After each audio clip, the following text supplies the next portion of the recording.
जय राधा माधव कुंज बिहारी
వాటర్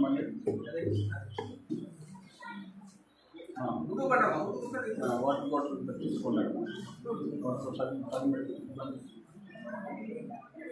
ఓం నమో భగవతే వాసుదేవాయ. ఓం నమో భగవతే వాసుదేవాయ. ఓం నమో భగవతే వాసుదేవాయ. నారాయణం నమస్కృత్యం నరం చైవ నరోత్తమం దేవీం సరస్వతీం వ్యాసం తతో జయం ముదీరయే. నష్టప్రాయేషు అభద్రేషు నిత్యం భాగవత సేవయా. భాగవతేనుత్తమ శ్లోకే భక్తిర్భవతి నైష్టకే. కృష్ణాయ వాసుదేవాయ దేవకీ నందనాయ చ నందగోపకుమారాయ గోవిందాయ నమో నమః. నమః పంకజనాభాయ నమః పంకజమాలినే నమః పంకజనేత్రాయ నమస్తే పంకజాంగ్రయే. శ్రీమద్ భగవద్గీత 7వ అధ్యాయము 3వ శ్లోకము. మనుష్యానాం సహస్రేషు కశ్చిద్ యదతి సిద్ధయే యతామపి సిద్ధానాం కశ్చిన్ మాం వేత్తి తత్వతః. మనుష్యానాం సహస్రేషు కశ్చిద్ యదతి సిద్ధయే యతామపి సిద్ధానాం కశ్చిన్ మాం వేత్తి తత్వతః. మనుష్యానాం సహస్రేషు కశ్చిద్ యతతి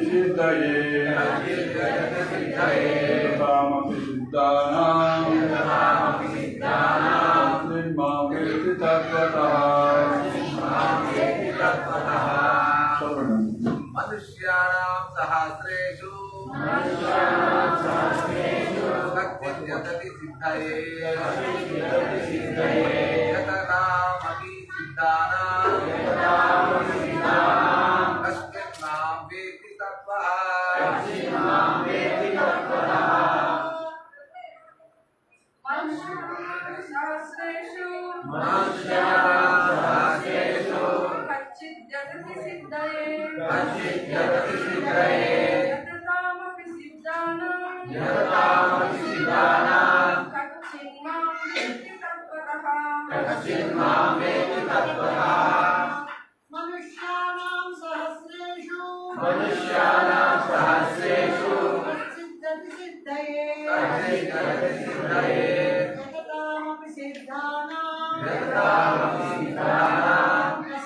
మాం వేత్తి తత్వతః.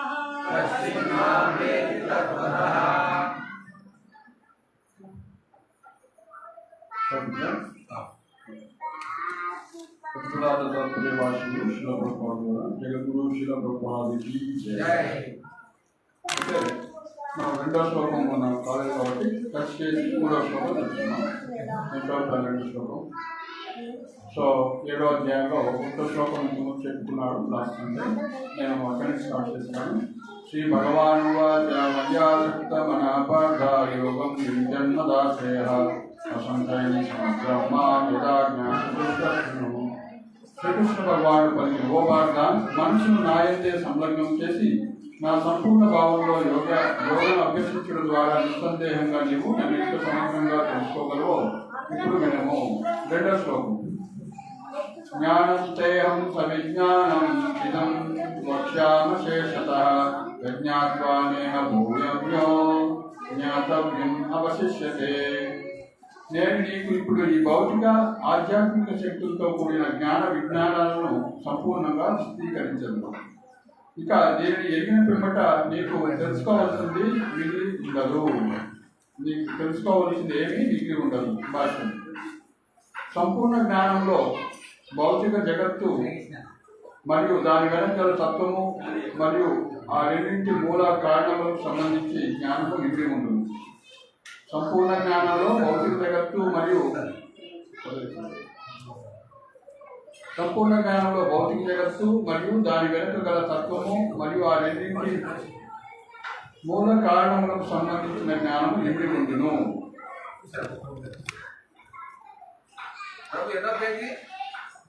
భగవద్గీత 7వ అధ్యాయం 2వ శ్లోకం.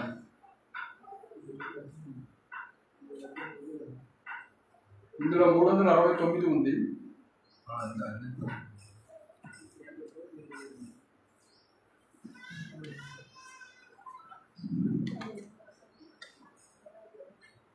ఓకేనా?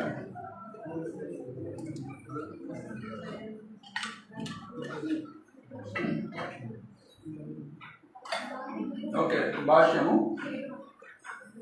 సంపూర్ణ జ్ఞానం అంటే ఇక్కడ చెప్తున్నారు. సంపూర్ణ జ్ఞానం అంటే భౌతిక జగత్తు మరియు దాని వెనుక గల తత్వము మరియు ఆ రెండింటి మూల కారణములకు సంబంధించిన జ్ఞానం ఇక్కడి ఉండును. అట్లా తీసుకోవడం 7వ అధ్యాయం 2వ శ్లోకం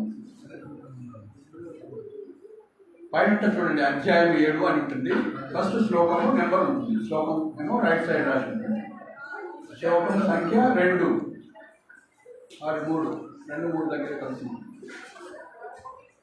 ఓకే, అదే దివ్య జ్ఞానము. దివ్య జ్ఞానం అంటే అది అని చెప్తున్నాడు. ఏంటది? భౌతిక జగత్తు గురించి దాని వెనుక ఉన్నటువంటి తత్వము ఆ రెండింటి మూల కారణములకు సంబంధించిన జ్ఞానము ఇమిడి ఉండను. అర్జునుడు తనకు పరమ భక్తుడు మరియు ఆప్తమిత్రుడు అయినందున భగవంతుడు అతనికి పైన పేర్కొనబడిన జ్ఞాన విధానము వివరింపదలిచింది. గురు శిష్య పరంపర మార్గంలోని భగవద్భక్తుడు మాత్రమే నేరుగా భగవంతుడి నుండి పరిపూర్ణ జ్ఞానమును పొందగలుగును. శ్రీకృష్ణ భగవానుడు 4వ అధ్యాయపు ఆరంభంలో వివరించిన విషయమునే ఇక్కడ తిరిగి నిర్ధారిస్తున్నాను. కనుకనే ప్రతి ఒక్కరూ ఎవరు సర్వకారణములకు కారణము మరియు సమస్త యోగాభ్యాసముకు ఏకైక ధ్యాన లక్ష్యము అతడే సమస్త జ్ఞానముకు మూలము అని ఎరుగగలిగేలా బుద్ధికుశుడై ఉండవలెను. అట్లు సర్వకారణములకు కారణము తెలిసినప్పుడు తొలగవలసిన సమస్తము తెలుసుకోబడి ఇక తెలియవలసింది మిగిలి ఏమీ ఉండదు. కనుకనే వేదములు కస్మిన్ భగవో విజ్ఞాతే సర్వవిధం విజ్ఞానం భవనితి అని ముండకోపనిషత్తు చెప్తుండెను. సో 3వ శ్లోకము. మనుష్యానాం సహస్రేషు కచ్చిత్ సిద్ధయే యథామక్షిద్ధానం దక్షిణమా వ్యక్తిపక్ష. చెప్పండి చెప్తున్నారు. మనుషులలో సహస్రేషు వేలాది మధ్యలో కచ్చిత్ ఒకడు యతతి ప్రయత్నించును సిద్ధయే సంపూర్ణ సిద్ధి కొరకు యతతా అట్లు యత్నించు వారిలో అపి సిద్ధానా సిద్ధి సాధించిన వారిలోను కచ్చిత్ ఎవరో ఒకరు నన్ను వ్యక్తి ఎరుగును తత్వతః యథార్థముగా తప్పను. పలు వేలాది మనుషుల్లో ఎవరో ఒకరు మాత్రమే సంపూర్ణ సిద్ధికై యత్నించును. అట్లు సిద్ధి సాధించిన వారిలో అరుదుగా ఎవరో ఒకరు మాత్రమే నన్ను యథార్థంగా గ్రహించగలరు. చెప్పండి. పలు వేలాది మనుషులలో అనేక వేలాది మనుషులలో ఎవరో ఒకరు మాత్రమే సంపూర్ణ సిద్ధికై యత్నించును. అట్లు సిద్ధి సాధించిన వారిలో అరుదుగా ఎవరో ఒక్కడు మాత్రమే నన్ను యథార్థంగా గ్రహించగలుగును. అందరూ తెలిసిన శ్లోకమే, ఫేమస్ శ్లోకం. మనుష్యాన సహస్రేషు కచ్చిత్ భాష్యం ప్రభుపాదులు ఏం రాస్తున్నారు చూద్దాం. మానవులు వివిధ తరగతులుగా కలవు. అట్టి వేలాది మందిలో ఏ ఒక్కడు మాత్రమే ఆధ్యాత్మిక అనుభూతి విషయంలో తగిన ఆసక్తిని కలిగి ఆత్మ అనగానేమో, దేహం అనగానేమో, పరతత్వం అనగానేమో ఎదుటకు యత్నించును. సాధారణంగా మానవులు పశు ప్రవృత్తులై ఆహారము, భయము, నిద్ర, మైదనాలతో మాత్రమే నెలకొని ఉంటుంది. ఆధ్యాత్మిక జ్ఞానంలో ఆసక్తులైన వారు మిక్కిలి అరుదు. భగవద్గీతలోని మొదటి 6 అధ్యాయములు ఆధ్యాత్మిక జ్ఞానంలోనూ ఆత్మ మరియు పరమాత్మలను అవగాహన చేసుకోవడంలోనూ జ్ఞానయోగ మరియు ధ్యాన యోగాల ద్వారా ఆత్మ సాక్షాత్కారం పొందే విధానంలోనూ దేహాత్మల భేదములను భౌతిక పదార్థము ఆత్మ నుండి వేరుగా గూర్చి ఎరుగుటలోనూ ఆసక్తులైన వారి కొరకై నిర్దేశించబడింది. కానీ నిజమునకు కృష్ణ చైతన్యవంతులు మాత్రమే శ్రీకృష్ణుని గురించి పరిపూర్ణంగా ఎరగలుగుతారు. ఇతర తత్వవేత్తలు కూడా నిరాకార బ్రహ్మానుభూతిని పొందవచ్చును. ఎందుకనగా నిరాకార బ్రహ్మానుభూతిని పొందుట శ్రీకృష్ణుని అవగాహన చేసుకోవడం కంటే మిక్కిలి సులభమైనది. శ్రీకృష్ణుడు పరమ పురుషుడు. నిరాకార బ్రహ్మము మరియు పరమాత్మల జ్ఞానములకు కూడా అతీతులు. కనుకనే యోగులు మరియు జ్ఞానులు శ్రీకృష్ణుని అవగాహన చేసుకునే వ్యక్తులలో భ్రమకు గురి అవుతుందరు. నిరాకార బ్రహ్మవాదులలో అగ్రగణ్యుడైన శ్రీపాద శంకరాచార్యులు శ్రీకృష్ణుని దేవదేవుడని తన గీతాభాష్యంలో అంగీకరించినను అతని అనుసరులు మాత్రము శ్రీకృష్ణుని దేవాది దేవుడని అంగీకరించరు. మానవుడు నిరాకార బ్రహ్మానుభూతిని కలిగి ఉన్నప్పటికీ శ్రీకృష్ణుని అవగాహన చేసుకోవటం మిక్కిలి కష్టము. ఓకే, ఇంతవరకు చూద్దాం. తర్వాత ఓం అజ్ఞానతిమిరాంధస్య జ్ఞానాంజనాశలాకయా చక్షురున్మిలితం యేన తస్మై శ్రీగురవే నమః. శ్రీచైతన్యమనోభీష్టం స్థాపితం येन भूतले త్వం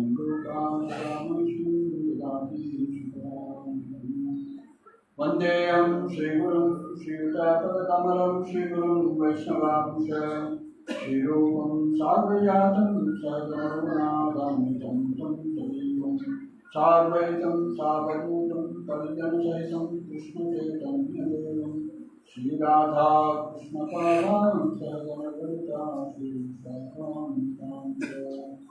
హే కృష్ణ కరుణా సింధో దీనబంధో జగద్పతే గోపేశ గోపికా కాంతా రాధా కాంతా నమోస్తుతే. ताप्तकाञ्चन गौराङ्गी राधे वृन्दावनेश्वरी वृषभानुसुते देवी नमामि हरिप्रिये. नमो महावदन्याय कृष्णप्रेमामृताय च कृष्णाय कृष्णचैतन्यनामिने गौरक्षसे नमः. पञ्चतत्त्वात्मकं कृष्णं भक्तरूपास्वरूपकं भक्तावतारं भक्ताख्यं नमामि भक्तसिद्धिकं. वाञ्छाकल्पतरुभ्यश्च कृपासिन्धुभ्य एव च पतितानां पावनेभ्यो वैष्णवेभ्यो नमो नमः. नमो विष्णुपादाय कृष्णप्रेष्ठाय भूतले श्रीमते भक्तिवेदान्त स्वामिने नमस्ते सरस्वती देवी गौरवाणी प्रचारिणे निर्विशेष शून्यवादी पाश्चात्य.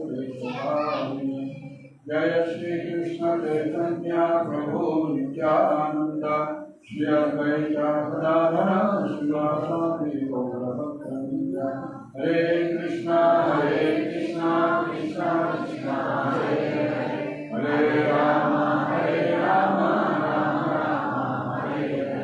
हरे कृष्णा कृष्ण कृष्ण हरे हरे हरे राम राम राम हरे हरे. हरे कृष्णा कृष्ण कृष्ण हरे हरे हरे राम राम राम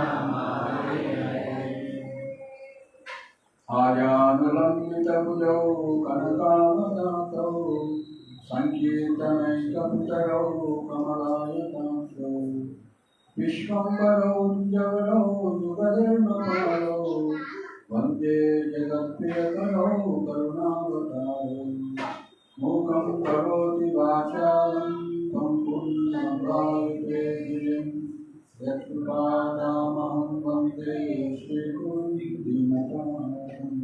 బోర్డు చూపించండి. సో ఇక్కడ మనం 6 అధ్యాయాలు కంప్లీట్ చేసుకొని 7వ అధ్యాయంలోకి వచ్చామన్నమాట. బయట పెట్టండి, పడిపోకుండా బాగా స్టాండర్డ్ పెట్టాలి. అంటే ఒక సపోర్ట్ పెట్టండి, ఒక భగవద్గీత తీసుకెళ్ళండి, సపోర్ట్ పెట్టండి.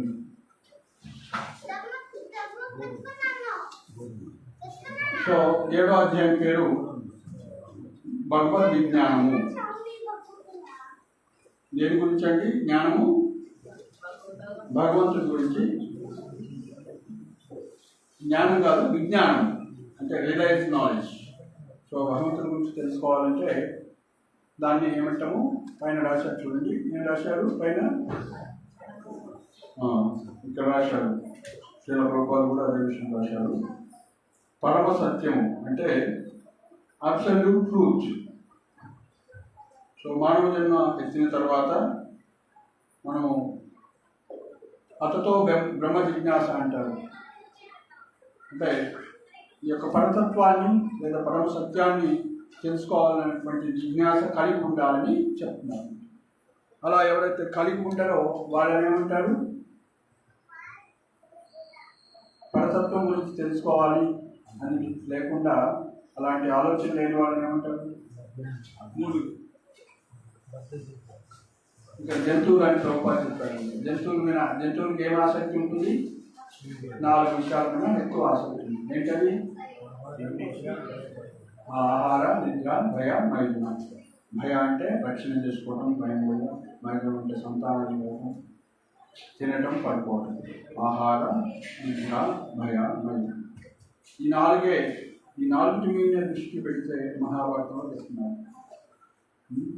ఆహార, నిద్ర, భయమైథునం చ సామాన్యేక పశువీనరాణం ధర్మో హితేషో అధికో విశేషో ధర్మేణ హీన పశువి సమాన. ఈ 4 పశువుకి మనిషికి సమానం. మరి మనిషి యొక్క గొప్పతనం ఏంటి? ధర్మో హితేషో అధికో విశేషో. ధర్మో హితేషో అధికో విశేషో ధర్మేణ హీన పశువి సమాన. సో కాబట్టి ధర్మం అనేది ఏంటి అని తెలుసుకోకుంటే పశువు అని అంటాం. మన పిల్లల్ని స్కూల్కి పంపుతున్నాం కదా, ఏం తెలుసుకోవడానికి? ధర్మం తెలుసుకోవడానికా, లేకుంటే ఆహారాన్ని గురించి తెలుసుకోవడానికి? సో మనం పంపించేటువంటి స్కూల్స్ అనేవి ఏం చెప్తాయి? కామము, అర్థం గురించే చెప్తారు. ఎలా డబ్బు సంపాదించాలి, ఎలా కోరికలు తీసుకోవాలి. ధర్మము ఎగరగొట్టేశారు, మోక్షము ఎగరగొట్టేశారు. సో కాబట్టి ఆ విద్య అంతా కూడా అవిద్య కింద పరిగణించబడుతుంది. సో కాబట్టి మనిషి అని అనిపించుకోవాలంటే ఇక్కడ 7వ అధ్యాయంలో అంటే 6 అధ్యాయాల యొక్క సారాంశం ప్రభుపాలు ఇక్కడ చెప్తూ ఉన్నారు. ఫస్ట్ సెంటెన్స్ చూడండి. మానవులు వివిధ తరగతులుగా గలరు. అట్టి వేలాది మందిలో ఏ ఒక్కరు మాత్రమే ఆధ్యాత్మిక అనుభూతి విషయంలో తగిన ఆసక్తి కలిగి ఆత్మ అనగానేమో, దేహం అనగానేమో, పరతత్వం అనగానేమో ఎరుగుటకు యత్నించును. ఓకే, ఆత్మ అంటే ఏంటి, భౌతిక దేహం అంటే ఏంటి, అదేవిధంగా పరతత్వం ఏంటి. పరతత్వం అన్న కదా పరమసత్యం లేదా పరతత్వం, అబ్సల్యూట్ ట్రూత్ అని. సో కాబట్టి ఇలాంటి మనుషుల్లో ఎవరో ఒక్కరు మాత్రమే, ఎలాంటి ఒకరు అంటే వేలల్లో ఒకడు, అనేక వేలల్లో ఒకడు అన్నమాట. మనుష్యానం సహస్రేషు అంటే అనేక వేల సంఖ్యలో ఒక్కడు మాత్రమే ఇలాంటి దేహం ఏంటి, ఆత్మ ఏంటి, పరమాత్మ ఏంటి లేదా పరతత్వం ఏంటి అని తెలుసుకోవడానికి ప్రయత్నించారు. సాధారణంగా మనుషులందరూ కూడా నిద్ర, ఆహార, భయమైథునం వల్ల ఉంటారని చెప్తున్నారు. సో మరి మొదటి 6 అధ్యాయాల్లో ఏం చెప్పారు అంటే ఇక్కడ చెప్తున్నారు ప్రభుపాదులు వారు, ఆధ్యాత్మిక జ్ఞానంలోనూ ఆత్మ మరియు పరమాత్మను అవగాహన చేసుకున్నలోనూ జ్ఞానయోగ మరియు ధ్యానయోగుల ద్వారా ఆత్మ సాక్షాత్కారం పొందిన విధానంలోనూ దేహాత్మల భేదమును కూర్చి ఎరుగుటలోనూ ఆసక్తులైన వారి కొరకే నిర్దేశించబడును. మొదటి 6 అధ్యాయాలు ఎవరికై అంటే ఆత్మ పరమాత్మ యొక్క అవగాహన చేసుకోవడం కోసం జ్ఞానము మరియు ధ్యానయోగం మరియు ధ్యానయోగాన్ని వివరించారు. ఇక్కడ మొదటి 6 అధ్యాయాలు ఏమి వివరించారు? ధ్యానయోగము మరియు జ్ఞానయోగము వివరించారు. మొదటి 6 అధ్యాయాలని ఇంకా సైంటిఫిక్గా చెప్పాలంటే కర్మయోగం అంటారు. ఇక్కడ చూడండి, కింద ఒక బాల్ ఉంది కదా, డ్రమ్ ఇలా చూసాము. అదంతా కూడా ఏమంటారు? కర్మక్షేత్రం. ఏంటది? కర్మక్షేత్రంలో ఆఫ్ చేశాము. అందులో కింద పాటు కర్మ అని రాశాము. సో అందులో అందరూ కూడా కర్మ చేస్తూ ఉంటారు. ఆ మొత్తంలో కూడా కర్మ చేస్తుంటారు. ఇంకా ఆఫ్ పార్ట్లో కింద కర్మ చేస్తూ ఉంటారు. ఆ కర్మ చేస్తే ఈ కర్మ మరి మానవ జన్మ వచ్చింది కదా, కర్మ జంతువు కూడా చేస్తుంది. సీమ కూడా మట్టి తీసుకొని పుట్ట పెట్టుకుంటుంది, మన ఇల్లు కట్టుకుంటుంది, పక్షి కూడా గూడు కట్టుకుంటుంది, కర్మ అన్నీ చేస్తుంటాయి వాళ్ళ కర్మ ప్రకారం. కానీ మానవుడు కూడా అలాగనే జంతువులా కర్మ చేయకుండా ఏం చేయాలి? జ్ఞానాన్ని తెలుసుకోవాలి. మరి జ్ఞానాన్ని తెలుసుకోవాలంటే ఏంటి? మార్గం ఏంటి? ఎలా వస్తుంది ఆ జ్ఞానం? భగవద్గీత 6 అధ్యాయంలో భగవంతుడు ఇచ్చాడు, కర్మణ్యేవాధికారిస్తే మా ఫలేషు కదాచన.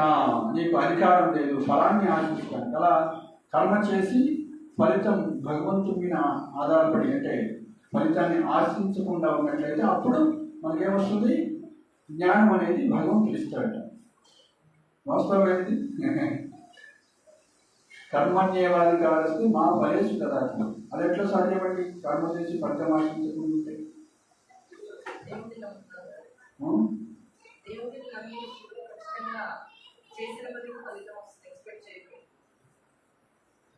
కాదు. భగవంతుడు ఏమంటే అసలు ఫలితం ఆశించవద్దు అంటున్నాడు.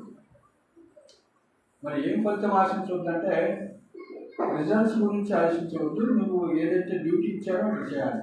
ఇప్పుడు నేను మాట్లాడుతున్నాను, ఎవరిచ్చారు శక్తి? అలా కాకుండా నేను మాట్లాడుతున్నాను అనేటువంటి మిస్అండర్స్టాండింగ్ తోటి ఒక ఫలితాన్ని ఆశించి అహంకారంతో చేసినట్టుంది. రేపు మాట రాకపోవచ్చు. ఇంకొక వ్యక్తి భగవంతుడు కంట్రోల్ కూడా చేస్తారు, మాట కూడా చేయగలరు. సో కాబట్టి ఎవరైతే భగవంతుడే నాకు ఇస్తున్నారు ఈ శక్తి అని అర్థం చేసుకొని, సో నేను ఈరోజు ఇంత వెయిట్ లిఫ్టింగ్ చేయగలిగాను అంటే భగవంతుడు ఇచ్చినటువంటి అనేటువంటి శక్తిని గుర్తించగలిగి ఆ ఫలితాన్ని భగవంతుడికి ఇస్తే భగవంతుడు మనకి దాని ద్వారా ఏం రిజల్ట్ రావాలో ఆ రిజల్ట్ ఇస్తాడు. సో దానికి ఎగ్జాంపుల్ బ్యాంకులో క్లర్క్ ఉంటారు కదా, సో బ్యాంకులో క్యాషియర్ ఉంటారు కదా, క్యాషియర్ ఏం చేయాలి? వచ్చిన డబ్బులన్నీ జోబులు వేసుకోకుండా సో బ్యాంకు క్రెడిట్ చేస్తూ ఉంటారు. సో ఆయనకు వచ్చే రిజల్ట్ ఆయనకు వస్తుంది, కానీ ఆయన నిస్వార్థంగా పనిచేయాలి. సో అప్పుడు ఆయనకు వచ్చేటువంటి ఫలితం అట్లా. సో ఆ విధంగా మనము ఒక ఎలాంటి కర్మ చేయమన్నారు? మీకు ప్రిస్క్రైబ్డ్, అంటే మీకు విధించినటువంటి కర్మను మీరు చేయాలి. ఏంటి విధించిన కర్మలు ఏంటి? మన అందరికీ అసలు కర్మ అంటే దేని కర్మ అంటారు?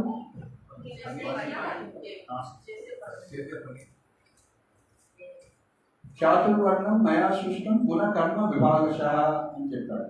నేను 4 వర్ణాలు 4 ఆశ్రమాలను ఏర్పాటు చేశాను. ఏ విధంగా అంటే నీ యొక్క గుణాన్ని బట్టి నీ యొక్క కర్మని బట్టి. కాబట్టి సో మనం పనిచేస్తున్నప్పుడు ఒక బ్రాహ్మణుడు గానో, ఒక క్షత్రుడు గానో, ఒక వైశ్యుడు గానో పని చేసుకుంటాం, అంతేనా కదా? సో బ్రాహ్మణుడు ఏం చేస్తాడు? చెప్పుకున్నాం, పఠన పాఠం యజ్ఞ యాజన్ దానం పెట్టుకున్నాం. క్షత్రియుడు పఠన పాఠం యజ్ఞ యాజన్ దానం మాత్రం చేస్తాడు, దానం స్వీకరించాడు. వైశ్యుడు కృషి గోరక్ష వాణిజ్యం చేస్తాడు, ప్లస్ పఠన యజ్ఞ దానం చేస్తాడు. పఠన శాస్త్రం చదువుతాడు, యజ్ఞ పూజ చేస్తాడు, దానం చేస్తాడు. శూద్రుడు ఈ 3 వర్ణాల వాళ్ళకి సహాయం చేస్తాడు. ఎందుకంటే ఆయనకి చేసేటువంటి బుద్ధి లేదు కాబట్టి వీళ్ళ ముగ్గురికి సహాయం చేస్తే ఈయన కూడా ముక్త పురుషులు అవుతారు, ఈయన కూడా కర్మ నుంచి బయటపడతారు. సో కాబట్టి మనం చాతుర్వర్ణం మయా సృష్టం గుణ కర్మ, వాళ్ళ యొక్క గుణాన్ని బట్టి ఇచ్చారు. సో అలా మనకు ప్రిస్క్రైబ్ డ్యూటీ అంటే మనకి భగవంతుడు ఇచ్చినటువంటి గుణాన్ని బట్టి మనం పనిచేయాలి. ఓకే. సో అలా చేస్తూ చేస్తూ దాని మళ్ళీ లక్ష్యం ఏంటి అంటే తత్వ జిజ్ఞాస. ఆ కర్మ నుంచి బయటపడటం ఎలా? ఎందుకంటే కర్మ చేస్తే ఇరుక్కుపోతాం అన్నమాట మనం. కర్మ మనని బంధిస్తుంది. 3వ అధ్యాయంలో చెప్పారు, యజ్ఞార్థాత్ కర్మణో అన్యత్ర లోకోయం కర్మ బంధన. 3వ అధ్యాయం 13వ శ్లోకంలో ఎవరి కోసం పనిచేయమంటున్నారు? యజ్ఞార్థాత్ అంటే విష్ణువు కోసం పనిచేయమంటారు. యజ్ఞార్థాత్ కర్మణో అన్యత్ర లోకోయం కర్మ బంధన. ఏ కర్మ చేసినా కూడా ఈ లోకంలో బంధించి వేస్తుంది, కానీ విష్ణువు కోసం చేసిన పని బంధించదన్నమాట, అది ముక్తిని ఇస్తుంది. సో కాబట్టి మనం విష్ణువు కోసమే పనిచేయాలి. సో మరి విష్ణువు కోసం పనిచేయాలంటే, కృష్ణుని కోసం పనిచేయాలంటే, యజ్ఞం కోసం పనిచేయాలంటే అంత బుద్ధి మనకు లేదు కదా. ఎందుకంటే ఏ కర్మ చేసినా కూడా పెయిన్ఫుల్, మనకి కష్టం ఇస్తుంది కదా. సో ఇప్పుడు ఏం చేయాలి? ఫస్ట్ కనీసం ఆ కష్టం నుంచి బయటపడటం కోసం ప్రార్థన చేయాలి, అంతేనే కదా ఇనిషియల్. దాన్ని ఏమంటారు? నిష్కామ కర్మ. ఏమంటారు? అంటే ఎలాంటి కోరికలు లేకుండా పనిచేయడం, duty, work for the sake of duty. So నిష్కామ కర్మ. సో అంటే కర్మార్పణం ఎలా చేస్తున్నావు? మనకు ఆయనకి యాపిల్ పండు ఇవ్వాలని లేదు కాబట్టి నాకు డిసీజ్ వచ్చింది, యాపిల్ పండు నేను తినకూడదు కానీ అది ఇచ్చేస్తున్నాను. నాకు ఆయన ప్రేమతోటి ఆయనకి ఇవ్వట్లేదు, ప్రేమతోటి ఆయనకి 1000 రూపాయలు దక్షిణ ఇవ్వట్లేదు, ఇవ్వాలి ఇస్తున్నాను అంటే డ్యూటీగా. సో కాబట్టి అంటే మనకి ఆ యొక్క ప్రేమ లేదు, భక్తి లేదన్నమాట. సో ఇప్పుడు ఏంటి? సో డ్యూటీగా చేస్తున్నాం అన్నమాట. మా ఇంట్లో సాగు వచ్చారు, బ్రాహ్మణుడు వచ్చారు, 100 రూపాయలు దక్షిణ ఇస్తున్నాము. ఎవరు అడుక్కోవడానికి వచ్చారు, వేయాలి కాబట్టి ఇస్తున్నాం. ఒక పత్రం, ఒక పండు ఇవ్వాలి, దానికి ఏదో బియ్యం పెట్టాలి, అమ్మ చెప్పింది ఏమన్నా చేస్తున్నారు అంటే. సో ఆయన కూడా భగవంతున్నాడు, పాపం ఆయన ఆలోచన ఉన్నాడు, ఆయన ఆకలి తెచ్చుకున్నాడు, అతి దేవో భవ అట్లా అనేది ఇంకో సైడ్ కూడా రూల్స్ వస్తాయి. అట్లాంటి ప్రేమతత్వం మాకు లేదు. సో ఆయన కూడా భగవంతుడు పెట్టే అనవసరంగా కష్టపడుతున్నారు పాపం అనేసి మనకి అట్లా జాలి ఏమి లేదు. సో కాబట్టి నిష్కామ కర్మ ఇనిషియల్గా మనం నిష్కామంగా ఏం ఆశించకుండా చేస్తే ఏమవుతుందంటే భగవంతుడు జ్ఞానాన్ని ఇస్తాడు. దానిలో చూడండి, నిష్కామ కర్మ అని చెప్పాము. లెఫ్ట్ సైడ్ జ్ఞానయోగం అంటాము, అదేవిధంగా లోన సైడ్ ఈ సైడ్ లెఫ్ట్ సైడ్లో ధ్యానయోగం అన్నాం, రైట్ సైడ్ పూర్తిగా భక్తి యోగం అన్నాం. సో కాబట్టి ఈ యొక్క జ్ఞాన మార్గంలోకి ఎంట్రీ కావడానికి డోట్ అది యొక్క స్టెప్పింగ్ స్టోన్ ఏంటి? సో నిష్కామ కర్మ చేయండి. నిష్కామ కర్మ చేస్తే అంతఃకరణ అనేది శుద్ధి అవుతుంది. అంతఃకరణ శుద్ధి అయ్యి ఏం జరుగుతుంది? మనం శరీరం కాదు ఆత్మ అని తెలుసుకుంటాం. ఎవరిస్తారది? భగవంతుడే ఇస్తారు జ్ఞానం. సో కాబట్టి మనం శరీరం కాదు ఆత్మ అని తెలుసుకున్నప్పుడు మనం వరిగా ఎక్కువ. ఇప్పుడు మనం తండ్రి ఏడిపోయిన మనం ఏడుస్తాం కదా ఎవరైనా గడిపోతే, అదే ఆత్మ ఏడిపోతే మంచి పని అయిపోయింది, ఈ కాలు చేయి ఆడట్లే, పక్షపాతం వచ్చింది, చక్కగా వేరే బాడీలోకి వెళ్ళిపోయింది, మంచి పని అయింది అని సెలబ్రేట్ చేసుకోవాలి. కానీ మనం ఏడుస్తాం ఎందుకు?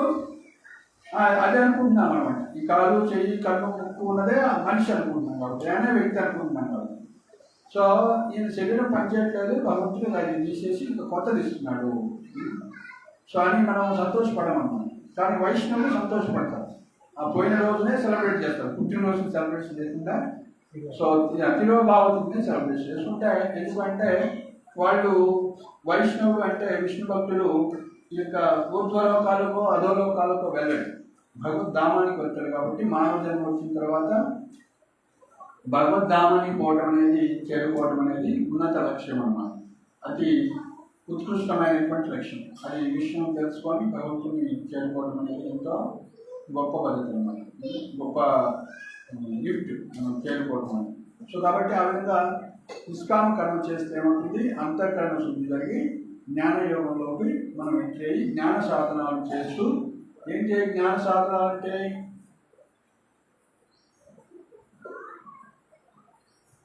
నిష్కామ కర్మ చేయటం వల్ల మనం జ్ఞానయోగాన్ని అభ్యాసం చేయగలుగుతున్నాము అంటున్నాం కదా. జ్ఞాన సాధనాలు అంటే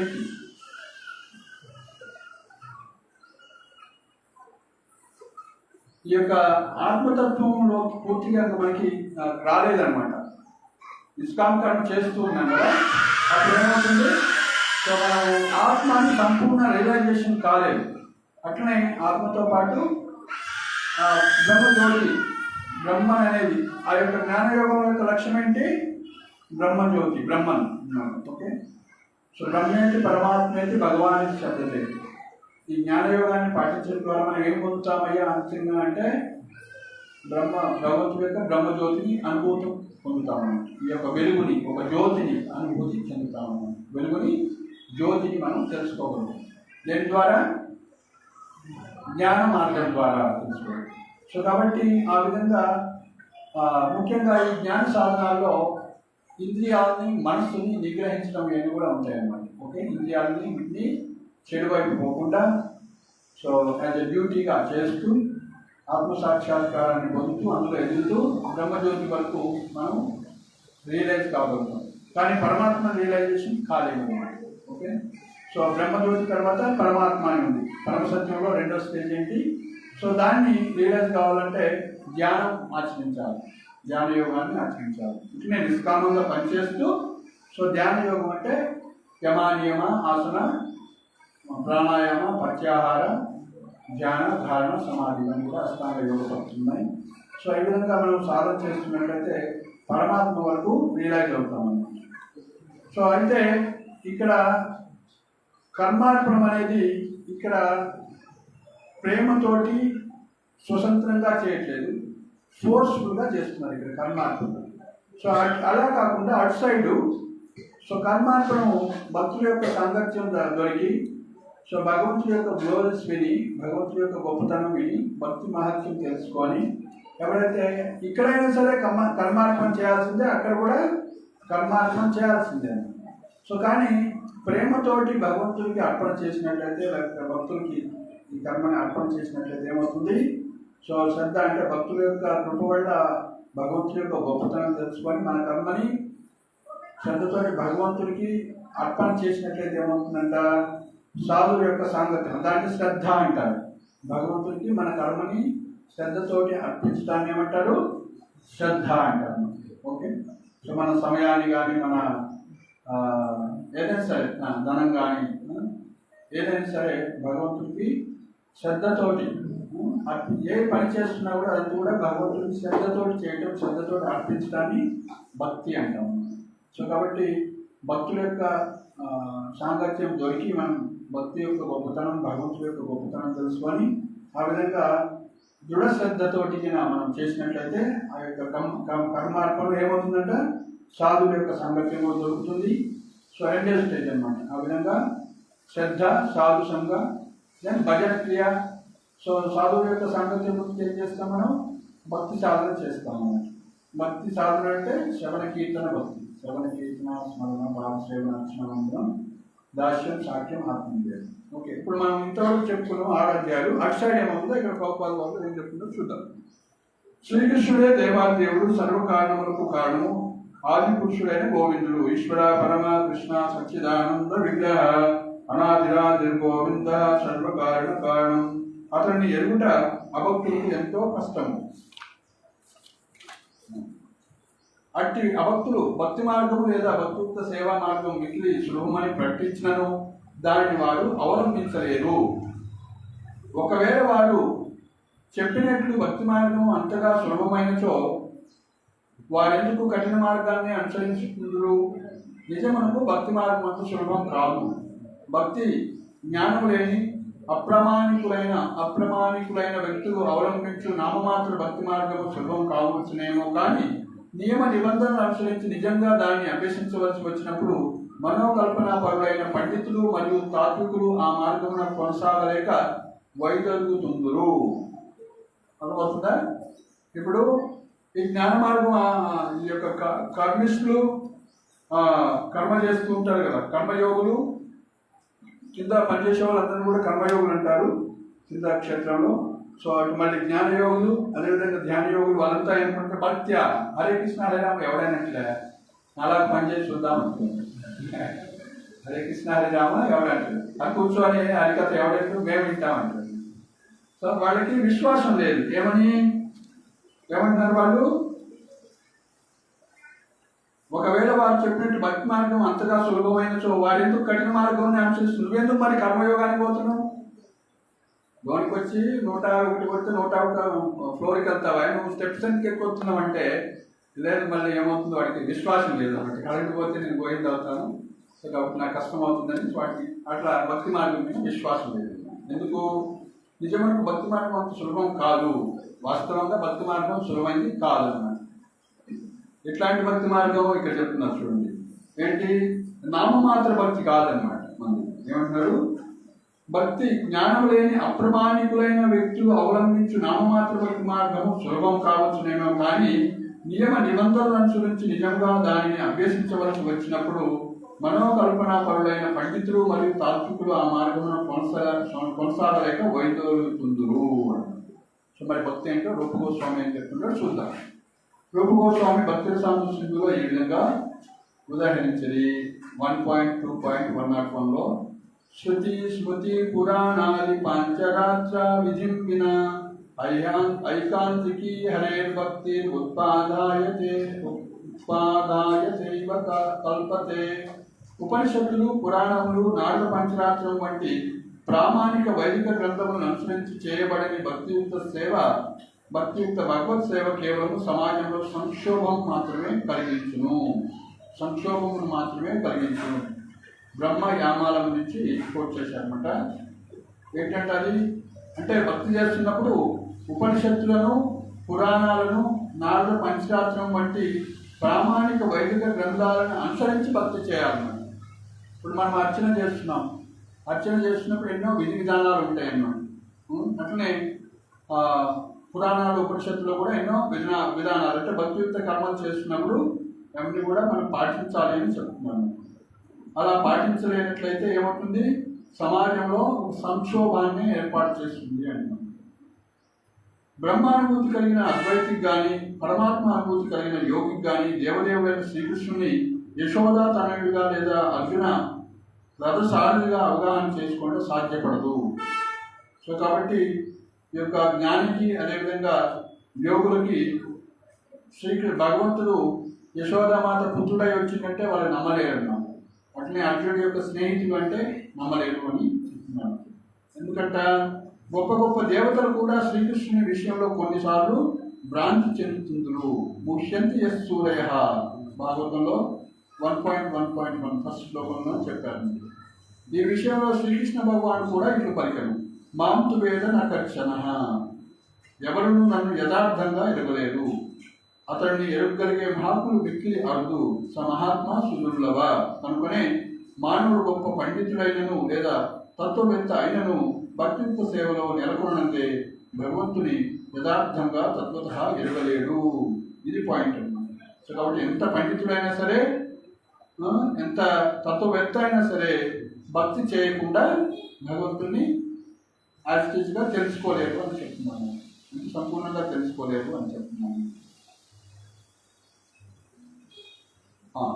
కేవలం శుద్ధ భక్తులు మాత్రమే సర్వ కారణములకు కారణమును, సర్వశక్తి సంపన్నమును, సంపూర్ణ సంపద, సంపూర్ణ యశస్సు, సంపూర్ణ శక్తి, సంపూర్ణ సౌందర్యము, సంపూర్ణ జ్ఞానము, సంపూర్ణ వైరాగ్యమును, షడ్గుణైశ్వర్య సంపన్నుడైన శ్రీకృష్ణుని భావనాతీతములైన అచింత్య దివ్య గుణములను కొంత అవగాహన చేసుకొనగలుగుతారు. సో కాబట్టి ఎవరైతే శుద్ధ భక్తులు ఉన్నారో వాళ్ళే కానీ వాళ్ళు ఒక ఐశ్వర్యాలతో 6 ఐశ్వర్యాలతో ఉన్నటువంటి సంపూర్ణం కలిగినటువంటి భగవంతుని కొంతవరకు అవగాహన చేసుకునగలరు అని చెప్తుంది.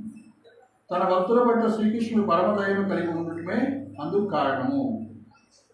మరి భక్తులు ఎలా అర్థం చేసుకుంటారంటే భగవంతుడి యొక్క కృప వల్ల అని చెప్తున్నాను. ఎవరు ఆయన అర్థం చేసుకోలేరు.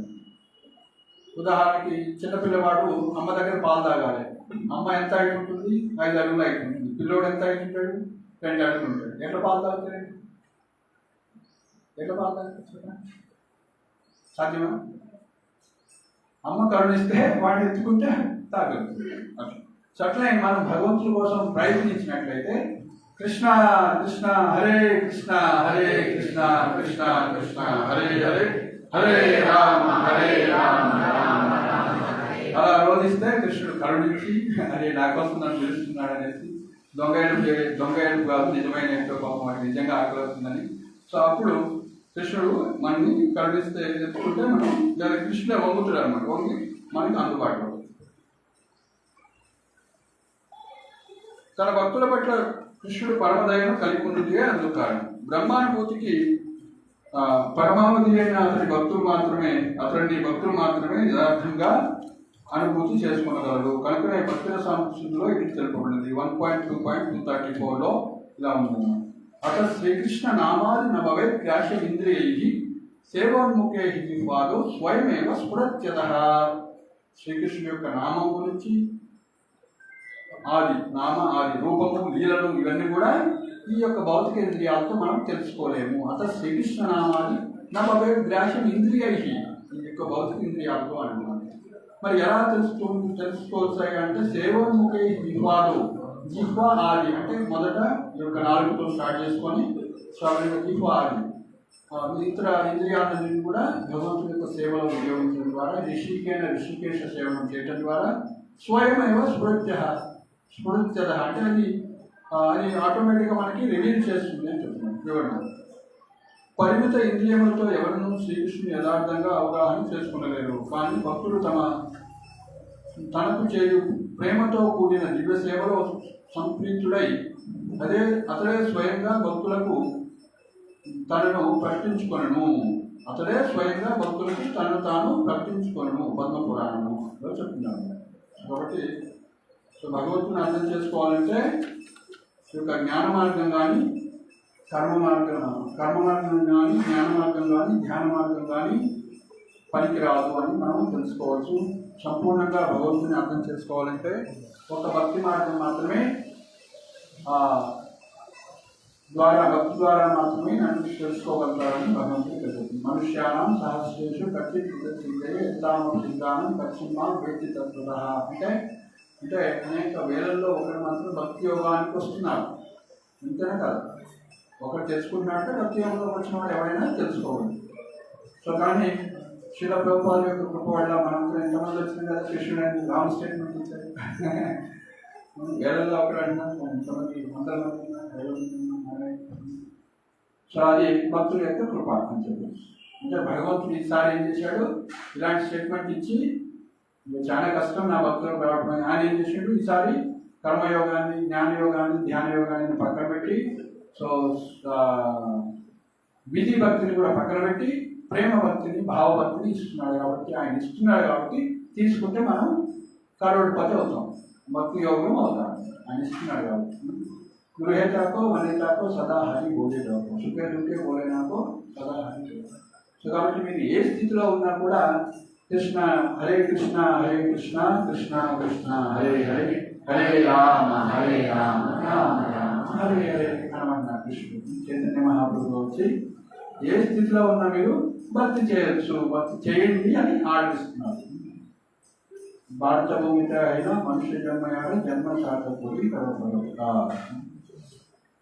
సో కాబట్టి మనం ఈరోజు ఇవన్నీ కూడా చర్చించుకోవడానికి కారణం మనకి ప్రభుపాదుల వారు యూనిట్ని తీసుకొని మన భక్తిని మనకి ఇస్తున్నారు కాబట్టి మనం అర్థం చేసుకుంటాం. కానీ ఈ భగవద్గీత చదివి కర్మ ధ్యాన యోగాలను అర్థం చేసుకొని మన భక్తిని స్వీకరించడం అనేది చాలా కష్టంగా ఉంటుంది.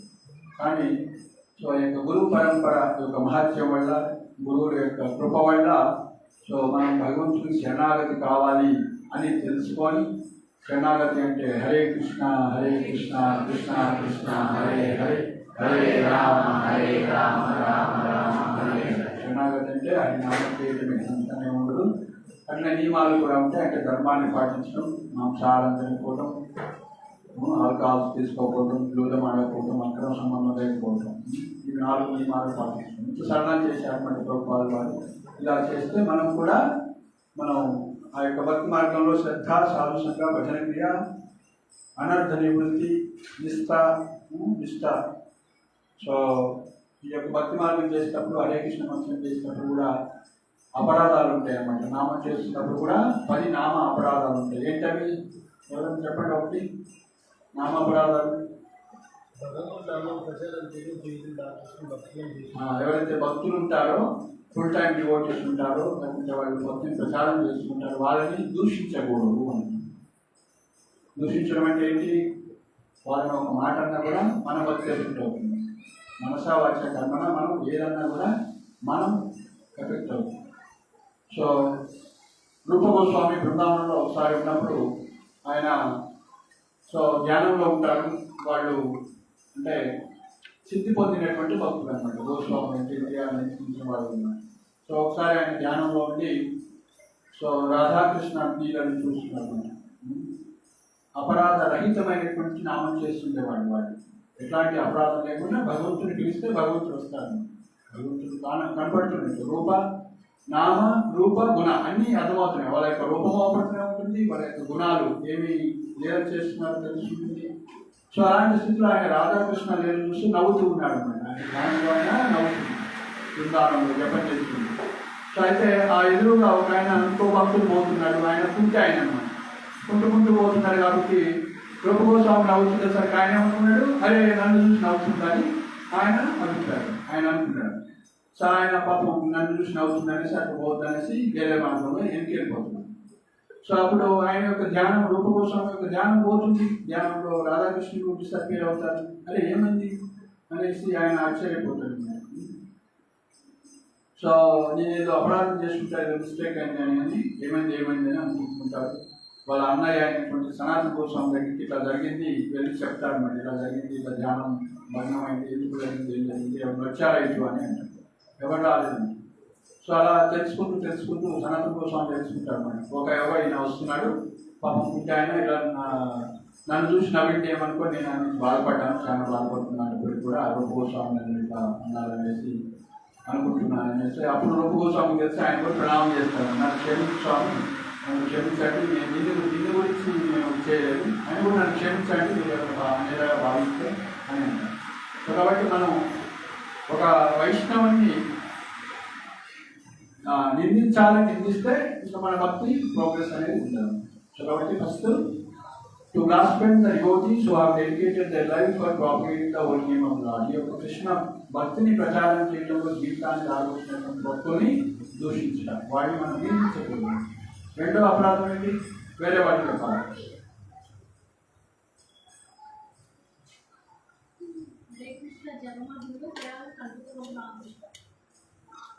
రెండోది అది కాదు.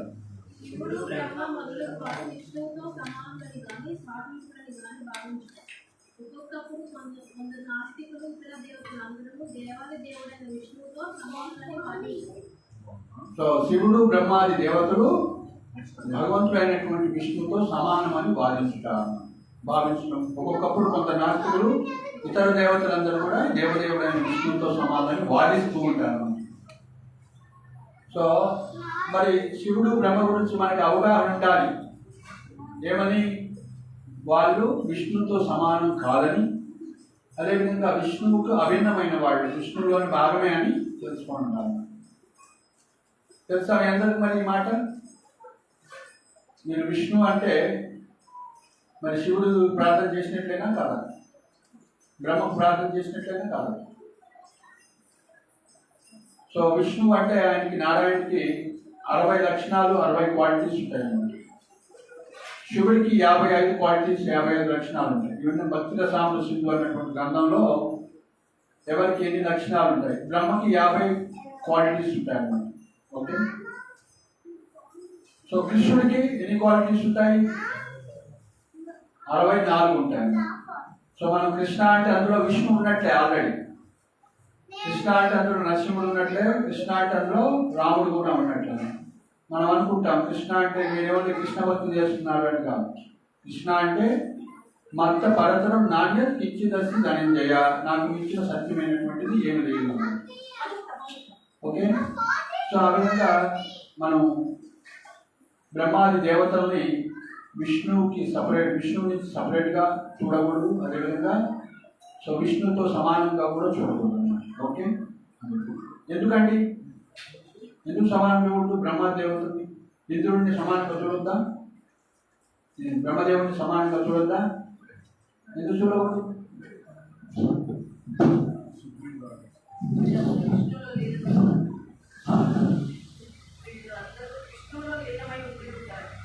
వీళ్ళంతా జీవులు, వీళ్ళందరూ మనలాంటి వాళ్ళే. ప్రైమ్ మినిస్టర్ మనలాంటి వాడా కాదా? నాకు ప్రైమ్ మినిస్టర్ అయ్యేటువంటి ప్రతి భారతదేశంలో ఉన్న ప్రతి పౌరుడికి ప్రైమ్ మినిస్టర్ అయ్యేటువంటి స్వభావం లక్షణాలు ఉన్నాయి, క్వాలిఫికేషన్స్ ఉన్నాయి, ఇంతనే కదా. సో ప్రతి జీవి కూడా బ్రహ్మ కావచ్చు, ప్రతి ఏ జీవి అయినా ఇంద్రుడు కావచ్చు, కానీ ఎవడు విష్ణువు కాలేదు, భగవంతుడు ఆయన. షడైశ్వర్య పూర్ణాలు ఉన్నటువంటి భగవంతుడు ఒక్కడే, ఎవడు భగవంతుడు కాలేడు మరి. సో కాబట్టి బ్రహ్మాది దేవతలు ఎవరుతున్నారు, బ్రహ్మ ఇంద్రుడు దేవతలు 33 కోట్ల దేవతలు మనం అంటున్నాము. వాళ్ళంతా జీవులు, మనకు అర్థం కావాలి ఈ విషయం. వాళ్ళేమో భగవంతుడు కాదు, అర్థమవుతుందా? వాళ్ళకి పొజిషన్ ఇచ్చారు. బ్రహ్మ దేవత నెక్స్ట్ బ్రహ్మ ఎవరు? హనుమంతుడు నెక్స్ట్ బ్రహ్మ, అర్థమవుతుందా? నెక్స్ట్ ఇంద్రుడు కూడా డిక్లేర్ చేసే ఉన్నారండి. పొజిషన్స్ ఇవన్నీ కూడా ఎవరైనా కావచ్చు బ్రహ్మ, కానీ ఎవరైనా శివుడు కావచ్చా, ఎవరైనా విష్ణువు కావచ్చా, నారాయణ కావచ్చు అంటే ఎవరు కావచ్చు. సో శివుడు అంటే మళ్ళీ ఆయన తత్వం వేరు, శివతత్వం వేరు. ఆయన మనలాంటి జీవుడు కాదు, విష్ణు లాంటి భగవంతుడు కూడా కాదు. ఆల్మోస్ట్ ఆల్ భగవంతుడే, కానీ విష్ణుతో సమానం కూడా కాదన్నమాట. సో దానికి బ్రహ్మ సంహితలో బ్రహ్మదేవుడు ఒక శ్లోకంలో చెప్తున్నాడు, మరి శివుడు అంటే ఎవరు, బ్రహ్మ అంటే ఎవరు అని, విష్ణు అంటే ఎవరు అని. సో విష్ణువు పాల లాంటి వాడు, శివుడు పెరుగు లాంటి వాడు. క్షీరం యదాదతి వికార విశేష యోగ సంజాయతే నహి మృదకస్తి హేతు యహ శంకుతామం కదా సంపైతి కార్య గోవిందమానిపురుషం తమహం భజామి. క్షీరం ఏదైతే వికారం చెందుతుంటే, అంటే వికారం చెంది పెరుగు అవుతుందో, అది పాలతో సమానమా? పెరుగు పాలకు అభిన్నమా? అభిన్నం కాదు, పాల నుంచి వచ్చిన ప్రోడక్టే, పాల ప్రోడక్టే, పాలే అవి, కానీ అది ఒక ప్రత్యేకమైనటువంటి అవసరం కోసం అది పెరుగు అయింది అనమాట. సో అవి పాలుగా యాక్ట్ చేయలేవు, పెరుగు పాలుగా యాక్ట్ చేస్తుందా? చేయలేదు. సో కాబట్టి సో విష్ణువుతో సమానంగా ఎవరిని చూడవద్దు. ఇది మనకి అర్థం కాకుండా నేను కూడా శరణాగతి అయ్యాను, నేను కూడా భగవద్ధామం పోతానంటే ఎట్లా పాసిబుల్ అవుతుంది? కుదరదు అన్నమాట. You have to have that understanding.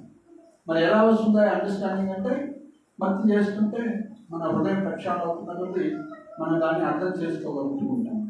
భగవంతుడు కృపను చూస్తుంటాడు కాబట్టి మనకు అర్థం అవుతుంది. ఎందుకంటే శివుడు కూడా, బ్రహ్మాది దేవతలు కూడా మాయకు లోనవుతారు. మాయ అంటే ఏంటి?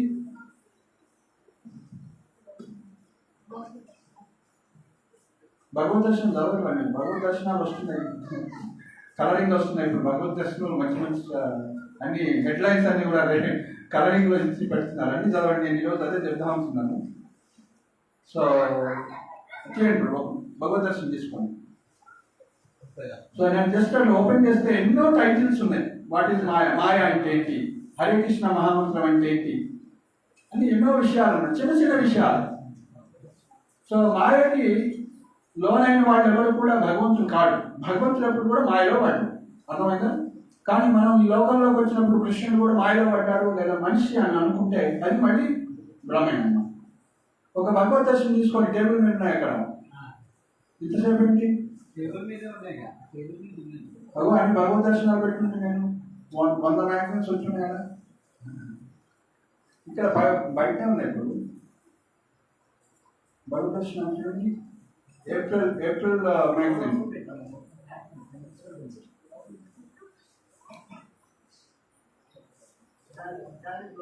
సో ఇప్పుడు ఏప్రిల్ నుంచి మనకి భగవద్ ఒకసారి అందరూ కూడా కొనుక్కోండి. ఇప్పటి నుంచి భగవద్ దర్శనం వస్తుంది. సో కలర్లో వస్తున్నాయి అన్ని టైటిల్స్ అన్ని కూడా మనకి కలర్లో వస్తుంది. ఇప్పుడు ప్రతిదీ కూడా కలర్ హెడ్డింగ్స్. భాగవత రచనము, దుష్ట ప్రభుత్వ లక్షణాలు, కృష్ణ చైతన్య ఉద్యమము, పరమాణు సిద్ధాంతము, మాయా అంటే ఏమిటి, టైటిల్స్ చూడండి. మీరు ఎగ్జామ్స్కి కదా ప్రిపేర్ అయ్యి మాయ అంటే ఇది చదువుదాం. మాయ అంటే అసలు మాయ అంటే ఏంటి అది కూడా వివరించబడింది. నెక్స్ట్ మీరు చూడండి ఎంత ఈజీగా ఉండేది. యయా సమ్మోహితో జీవ, బద్ధ జీవులందరూ మాయామోహితులై ఉంటారు. కృష్ణ అంశ అయిన జీవుడు మాయామోహితులై తాను భౌతిక పదార్థమని భ్రమిస్తాడు. ఉదాహరణకు శాస్త్రవేత్తలను తీసుకుంటే దేహంలో ఆత్మ ఉన్నదనే విషయాన్ని వారు ఎప్పుడూ అంగీకరించరు. ఎందుకంటే ఆత్మ అనే విషయం ఉన్నదనే వారు ఆలోచించరు. అంతా భౌతిక పదార్థమే. ఇదే మాయ. దేహం ఎట్లా కదులుతోంది, మృతదేహం ఎందుకు కదలట్లేదు, ఈ రెండింటికి తేడా ఏంటి, ఈ రెండింటిలో అర్థం కాని విషయం ఏంటి, ఈ విషయాలు వారు అర్థం చేసుకోలేరు. దేహంలో ఆత్మ ఉందని ప్రామాణికులు చెప్పినప్పటికీ వారు పట్టించుకోరు. దేహేస్మిన్ యదా దేహే కౌమారం యవ్వనం జరా తదా దేహాంతర ప్రాప్తి ధీరస్తత్ర అముహ్యతి. అంటే దేహంలో అని అర్థం. ఇక దేహి అంటే దేహ యజమాని. నేను ఎవరినని తెలుసుకోవటానికి దేహం మీద ధ్యానం చేస్తే నేను దేహాన్ని కాదు అనే విషయం వెంటనే అర్థమవుతుంది. ఉదాహరణకు ఈ చేతి వేలిని తీసుకోండి, నేను ఈ చేతి వేలినా అని చింతన చేస్తే కాదు అని సమాధానం వస్తుంది. ఇది నా చేతి వేలు అనే నిర్ణయం వస్తుంది. దేహంలో ఏ భాగాన్ని తీసుకున్నప్పటికీ ఇది నేను అని మీరు అంగీకరించారు. ఇది నాది అని మాత్రమే మీరు అర్థం చేసుకుంటారు. నా దేహము, నా చెయ్యి, నా వేలు, నా నా నా నా అని అంటారు. మరి మీరు ఎక్కడున్నారు? నేను అంటున్నాను, కానీ నేను ఎక్కడున్నాను ఈ విషయం అర్థం కావడం లేదు. అయినా మనిషి గొప్ప శాస్త్రవేత్తగాను గొప్ప తత్వవేత్తగాను చాలా మంది అవుతున్నారు, నోబెల్ బహుమతి పొందుతున్నారు. సో కాబట్టి ఈ విధంగా మాయా అంటే ఏంటంటే భగవంతుడి యొక్క బహిరంగ శక్తి. ఏంటది మాయ అంటే ఏంటి? భగవంతుడి యొక్క బహిరంగ శక్తి. సో బహిరంగ శక్తి అనేది మహామాయ అంటాం, అంతరంగ శక్తిని యోగమాయ అంటాం. ఓకే, బహిరంగ శక్తిని రిప్రజెంట్ చేసేది దుర్గాదేవి అన్నమాట. సో ఈ యొక్క మాయ అంటే స్త్రీ అంటే మనం ఏమనుకుంటున్నాము? దేహము అనుకున్నాము. స్త్రీ అనుకోవచ్చు, పురుషుడు అనుకోవచ్చు, దేవత అనుకోవచ్చు, కుక్క అనుకోవచ్చు, పిల్లి అనుకోవచ్చు. ఇవన్నీ దేహాలే కదా. సో కాబట్టి ఇవన్నీ కూడా మాయ అన్నమాట. మనము ఆత్మ అనుకున్నప్పుడు మనం మాయలో లేకుండా. సో ఆత్మ అనేది మళ్ళీ భగవంతుడి యొక్క సేవలుగా. సో కాబట్టి మనం ఇంద్రాది దేవతలు వీళ్ళందరూ కూడా జీవులే.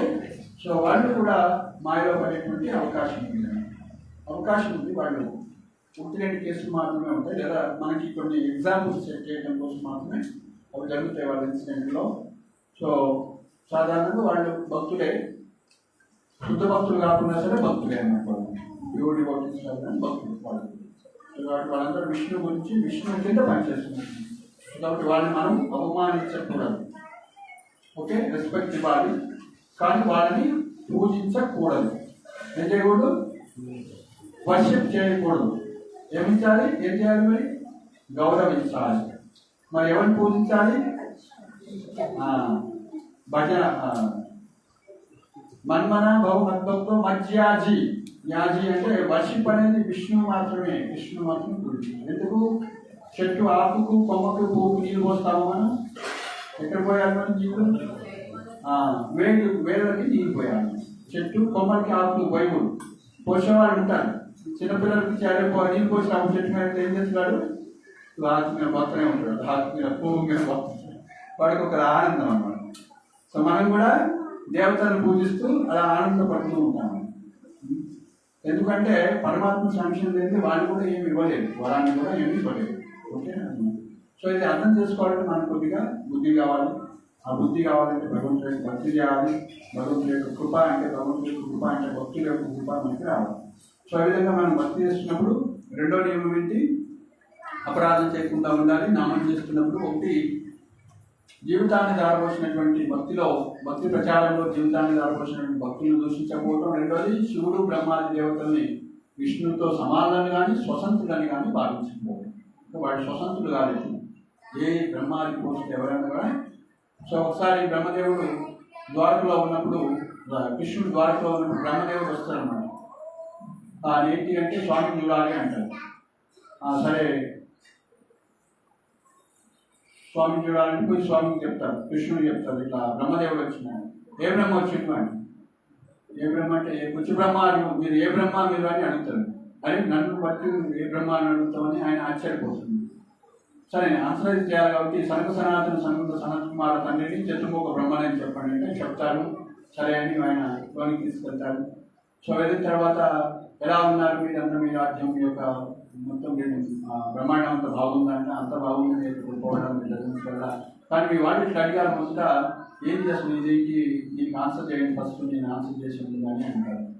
సో మీ వాళ్ళు రుచి బ్రహ్మ అడిగి అని అడిగారు, మీరు ఏ బ్రహ్మ అని అడిగారు, నేను కాకుండా ఉన్నారంటే అది ఆ విషయం చెప్తాను అనేసి మీరు వినండి ఇక్కడ అనేసి.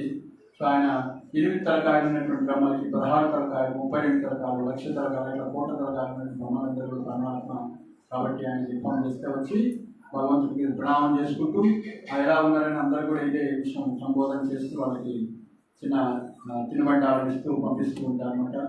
సో అలా అప్పుడు ఆ బ్రహ్మదేవుడు చూసిన తర్వాత అనుకుంటాడు అనమాట, పెద్ద పెద్ద ఏనుగుల ముందు నేను చిన్న ఎలుక పిల్లలని అర్థం చేసుకున్నానని క్షమించడం చేయని.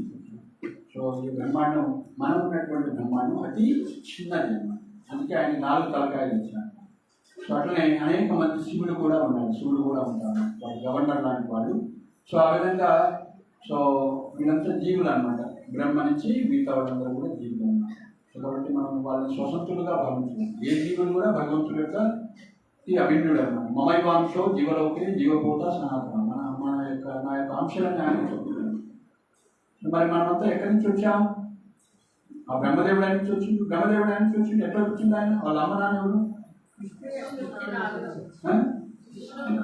మరి మన అమ్మ నాన్న అట్లా పుట్టేది, మనం ఎందుకు అట్లా పుట్టలే? ఎవరు పుట్టారు అట్లా? బ్రహ్మదే. ఎవరైతే పర్ఫెక్ట్ జీవి ఉంటాడో ఇంకా ఇంత కోరిక ఉన్నా సరే ఈ లోకాల్లో ఉండి బ్రహ్మగా పోషిస్తున్నాడు, వైకుంఠానికి వెళ్ళలేదు. ఇంత కోరిక ఉన్నా సరే సీమంత కదా ఆలోచన ఉన్నా, మనసావాచ కర్మన ఉన్నా సరే వాడికి వైకుంఠానికి ఎంట్రీ కావాలన్నమాట. కాబట్టి అలాంటి చిన్న కోరిక ఉన్నా సరే ఆయనకి ఆ యొక్క బ్రహ్మ పోషించి అదంతా క్రియేషన్ చేయమని. కాబట్టి మనకి గోలోక పోవాలని ఆశపడి వాళ్ళంతా చూసుకోవాలి మీ యొక్క కోరికలు.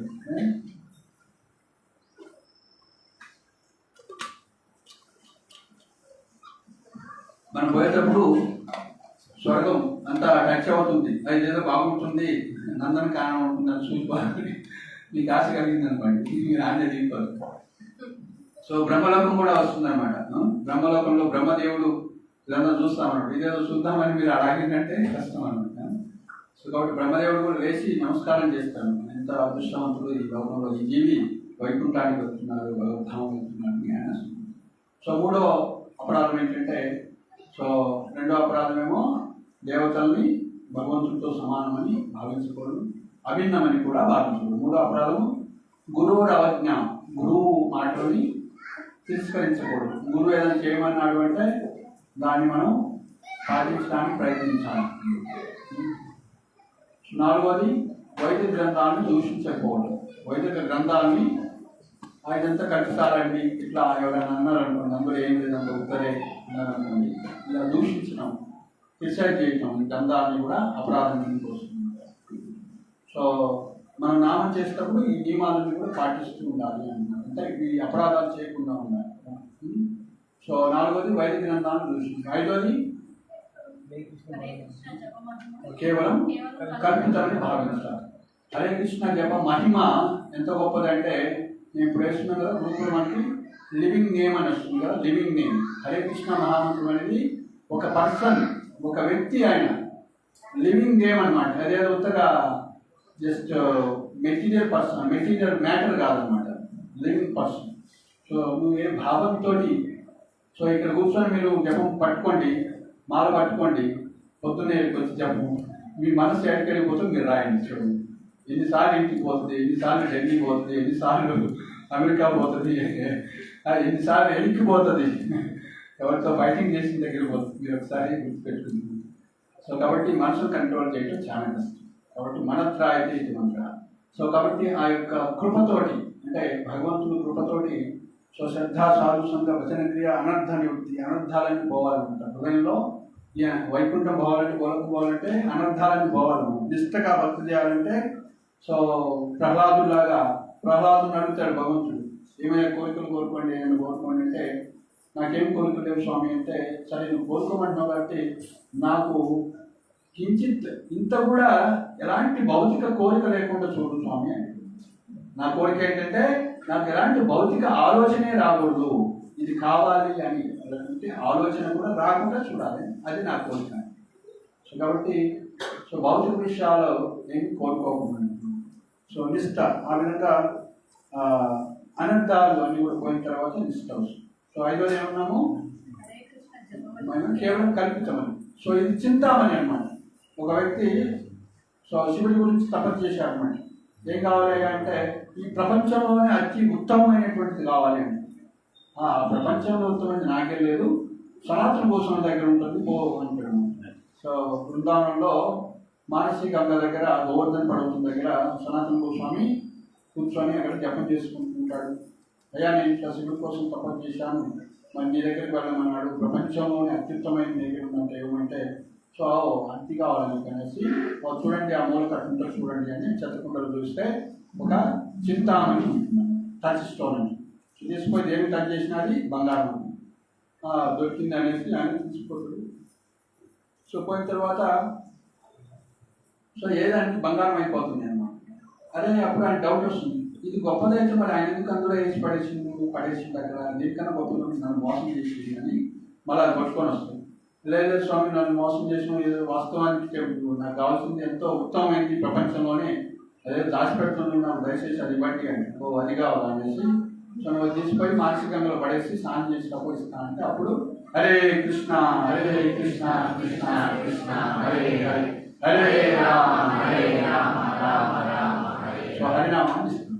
సో కాబట్టి ప్రపంచంలో అత్యున్న ఉన్నతమైనది ఏంటి? కృష్ణ ప్రేమ.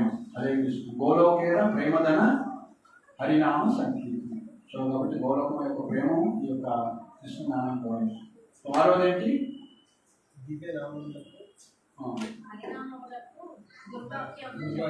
హరినామానికి దుర్వ్యాఖ్యానం చెప్పుట. వ్యాఖ్యానం అంటే హరే కృష్ణ మంత్రం ఏంటంటే హరే కృష్ణ కృష్ణ కృష్ణ హరే హరే హరే రామ రామ రామ హరే. దీని వ్యాఖ్యానం ఏంటి? ప్రభుపాద ఏం చెప్తారంటే హరే అంటే భగవంతుడి యొక్క శక్తి, కృష్ణ రామ అనేది భగవంతుడి యొక్క ఎనర్జీ, భగవంతుడి యొక్క నామాలు. హరే కృష్ణ అంటే ఓ కృష్ణ, ఓ రామ, ఓ ఎనర్జీ ఆఫ్ ద లార్డ్, మీ యొక్క సేవలో నన్ను వినియోగించు అని అడుగుతున్నాం అన్నమాట. సో అంత దానికన్నా ఏదేదో మనం కల్పితాలు చేసుకుంటూ ఉన్నట్లయితే బయటకు వెళ్ళాలి, అడిగోకూడదు, బయట తీసుకెళ్ళండి. సో కాబట్టి మనం కల్పితాలు చెప్పకూడదు అన్నమాట. మీ యొక్క సేవలు నాకు ఇవ్వండి అని మనం కోరుకుంటున్నాం. సో ఇప్పుడు మాయ సేవలో ఉన్నాం కాబట్టి మీ సేవ ఇవ్వండి, మీ యొక్క సేవ ఇవ్వండి అని మనం కోరుకోవాలి. సో అలా కాకుండా మనం మన సొంత వ్యాఖ్యానాలు చెప్పినాం అనుకోండి, సో అవన్నీ కూడా మళ్ళీ రాంగ్ అవుతాయి. సో కాబట్టి అలాంటి తప్పు చేయొద్దు అని అన్నాను. ఏడోది అహంతో పాపకృత్యాన్ని ఆచరించు. భగవన్నామం చేస్తున్నాం కదా, నేను తప్పులు చేస్తాను, హరే కృష్ణ అంటే సార్ ఒకసారి అంత ఒక బ్రాహ్మణ్ణి చంపేసి హరిబోల్ అంటే సార్, హరిబోల్ అంటే 100 కోట్ల బ్రాహ్మణులు చంపినా కూడా పాపం పోతుంది, ఒక్కసారి హరి అంటే సార్ అంత పావులు హరిబోల్, హరినామం అనేది అంత పావు. సో నేను చంపేస్తాను, నేను ఇట్లా హరిబోల్ అంటానంటే సరిపోదు. కాబట్టి సో ఈ యొక్క నామం యొక్క బలం మీద పాపకృత్యాలను ఆచరించబోతున్నాం. ఏంటి ఆ పాపకృత్యాలు ఏంటి? మాంసము, మద్యము, వ్యభిచారము, దూరం, ఇలాంటి పాపాలు చేయకూడదు. నామం చేస్తున్నాం కదా అని పాపాలు మళ్ళీ చేయకూడదు. ఈ పాపం అని తెలిసింది కదా, ఇంతకుముందు ఎన్ని పాపాలని తెలిసినా తెలియకుండా ఓకే ఎంతవరకు క్షమిస్తారు, కానీ చేసింది తెలిసిన తర్వాత మళ్ళీ ఈ పాపం అని తెలిసిన తర్వాత మళ్ళీ మాంసం తినటం, మద్యం తాగడం, దుర్మార్గం ఇలాంటి చేయకూడదు. సో అలా యొక్క నామబలం మీద పాపాలు చేయడం. ఎనిమిదోది కర్మకాండలో ఒక భాగంగా పరిగణించారు. హరే కృష్ణ మహామంత్ర జపమును కర్మకాండలో ఒక భాగంగా ఉంది. హరే కృష్ణ మంత్రం కూడా యజ్ఞం చేసినట్టు సమానం అనుకోవటము, లేకుంటే ఎన్నో రోజులు పూజలు ఎన్ని చేస్తుంటాం కదా మనం, అలా అనుకోవడం తతంగాలుగా, లేకుంటే ఒక పద్ధతి అట్లా అనుకోకూడదు అన్నమాట. హరే కృష్ణ మహామంత్రం ఎంతో ఉన్నతమైనటువంటి. సో అలా కర్మకాండలో ఒక భాగంగా పరిగణించుకోవాలి. ఇది ఒక కర్మ అని భావించుకోవాలి. సో కర్మకాండ అంటే ఏంటంటారు? ఇక్కడ కర్మయోగ, కర్మకాండ, కారణీస్ అని ఉంటుంది అనమాట. కర్మకాండ అంటే వైదిక సాహిత్యంలో ఇచ్చారు, నువ్వు ఈ యజ్ఞం చేస్తే ఈ ఫలితం వస్తుంది అని చెప్తాను. అంటే ఫలితం ఆశించి చేసేదాన్ని కర్మకాండ అంటారు. కర్మకాండ, జ్ఞానకాండ కేవల విశేష ఇవన్నీ కూడా సో ఫలితాన్ని ఆశించి చేసేది. సో కాబట్టి ఈ యొక్క హరే కృష్ణ మంత్రం ఫలితాన్ని ఆశించి చేసేటువంటిది కాదు, ఇది కర్మకాండ కాదు, ఇది శుద్ధ భక్తి అన్నమాట. హరే కృష్ణ మంత్రం అంటే జపం చేయడం అన్నా సంకీర్తన చేయడం అన్నా భక్తి అన్నమాట. అది కర్మకాండ కిందకి, కర్మ యోగం కింద కూడా రాదు, జ్ఞాన యోగం కింద కూడా రాదు. సో ధ్యాన యోగం కింద కూడా రాదు, డైరెక్ట్గా అది భక్తి యోగం కిందకి వస్తుంది. ఇంకా 9వది విశ్వాసం లేని వారికి భగవన్ మహిమను గురించి ఉపదేశించారు. సో కాబట్టి కొంతమందికి హరే కృష్ణ జయంతి మీకు అన్నీ సరిపోతుంది, ఏం చేయాల్సిన అవసరం లేదు, వాళ్ళకి విశ్వాసం ఉండదు అన్నమాట. లేదంటే మేము యజ్ఞం చేస్తాము, దానం చేస్తాము, తీర్థయాత్రకు పోతాము, 150 పెట్టుకుంటారు అన్నమాట. అంటే రక్షణ చేసుకుంటాము, ఆ పూజ చేస్తాం, ఈ పూజ చేస్తాం, నవగ్రహాల పూజ చేస్తాం, ఇట్లా. సో కాబట్టి విశ్వాసం లేని వారికి హరే కృష్ణ జయంటే చేయలేడు, చేసినా కూడా విశ్వాసం లేదు దాని మీద. ఓకే, సో అలా వాళ్ళకి విశ్వాసం లేని వారిని మనం పోల్చుకుంటూ చెప్పకూడదు. సో కానీ ఎప్పుడైతే శుద్ధ భక్తుల యొక్క సాంగత్యం ద్వారా ఇక భగవంతుడి యొక్క గొప్పతనం, నామం యొక్క గొప్పతనం వింటూ ఉంటామో మనలో భక్తుల యొక్క కృప వల్ల దృఢ శ్రద్ధ అనేది వస్తుంది. శ్రద్ధ అనేది అందులో కొద్దిగా ఉంటుంది, కానీ దృఢ శ్రద్ధ అంటే పూర్తి విశ్వాసం ఉంది. భగవంతుడు శరణాగతి అయితే ఆయన రక్షిస్తాడు. విశ్వాస శరణాగతి ఏంటంటే 6 లక్షణాలు ఉంటాయి అన్నమాట. అనుకూలిత సంకల్ప, ప్రతికూలిత వర్జనం, రక్షిష్యతి విశ్వాసం, గోప్తృత్వే వర్ణంతర, కార్పణ్య, ఆత్మనిక్షేప, షడ్విధా శరణాగతి. శరణాగతి అంటే ఈ 6 లక్షణాలు ఉంటాయి. ఏంటవి? అనుకూలిత సంకల్ప, భక్తికి అనుకూలమైన స్వీకరిస్తుందా, ప్రతికూలిత వర్జనం, భక్తికి అనుకూలం లేని దాన్ని వదిలిపెట్టేశారు. ఏం చెప్తున్నాడు చాణక్య పండితులు? త్యజ దూర్జన సంసర్గం, చెడు సావాసాన్ని వదిలిపెట్టుకోండి అంటారు. భజ సాధు సమాగమం, సాధువుల యొక్క సాంగత్యాన్ని తీసుకోండి అంటారు. సో ఈ విధంగా అనుకూలమైన దాన్ని మనం యాక్సెప్ట్ చేయాలన్నమాట. సో ప్రతికూలమైన దాన్ని వర్జించాలి. సో మీకు అక్కడ పలానా చోట ప్రాబ్లం వస్తుంది అనుకోండి, ఏం చేయాలి? వదిలేయాలి. అక్కడ ప్రాబ్లం రాకుండా ఉంటుంది. లోకం సృష్టించిందే సృష్టి యొక్క త్రిగుణాలతో సమస్యలు సృష్టించడం కోసం. జైలు ఎందుకు ఉంటుందండి? సమస్యలు ఉన్న వాళ్ళకే జైల్లో సుఖం ఎవరు ఉండలేరు కదా. దుఃఖాలయంలో సుఖం ఎట్లుంటుంది? నేను సుఖంగా ఉండాలని ఎట్లా కోరుకుంటూ వాడుంది. అందుకే అక్కడి నుంచి వచ్చేస్తుంది. ఎక్కడైతే మాంసం ఉందో, మద్యం ఉందో, విచారం ఉందో, సుఖం ఉందో మీరు అనిచి రావాలి. దాన్ని మీరు సెట్ చేయలేదు. అర్థమవుతుందా? మనం ఫైట్ చేయలేము లేదా భక్తులు భగవంతుడి యొక్క కృపాలయ భక్తుల యొక్క కృపను మనం కూడా చేయగలుగుతాం. గురువు ప్రశ్నించండి. సో మనం ఏం చేయాలి? దూర్జన సంసర్గం, ఆ దూర్జన యొక్క సాంగత్యం నుంచి బయటపడాలి. బయట సాధు సమాగమం, కురు పుణ్యం అహోరాత్రం, స్మర నిత్యం అనిత్యతం. ఇది చాణక్య పండితులు. సో కాబట్టి విశ్వాసం లేని వారికి మనం చెప్తాం. కానీ మనం చెప్తూనే ఉంటాం. ఇప్పుడు 10 మంది, ఇంతమంది వచ్చారు, మీరు 100 మంది వచ్చారు. సో మీ అందరికీ చెప్తున్నా హరే కృష్ణ జయంతి ఇంకేం చేయాల్సిన అవసరం లేదు, భగవంతుడు రక్షిస్తాడు, మీకు కావాల్సినవన్నీ వస్తాయి, చింతామణి అని చెప్తుంది. సో మరి ఇందులో విశ్వాసం లేని వాళ్ళు కూడా విన్నారు కదా. మరి 16 రౌండ్ అంతా చేస్తున్నారా, 14 రౌండ్ చేస్తున్నారా? సో మనం పెంచింగ్లో భాగంగా చెప్తూ ఉంటాం. సో విశ్వాసం ఉన్న వాళ్ళు స్వీకరిస్తారు, లేదా అది ఎఫెక్టివ్గా ఉంటుంది.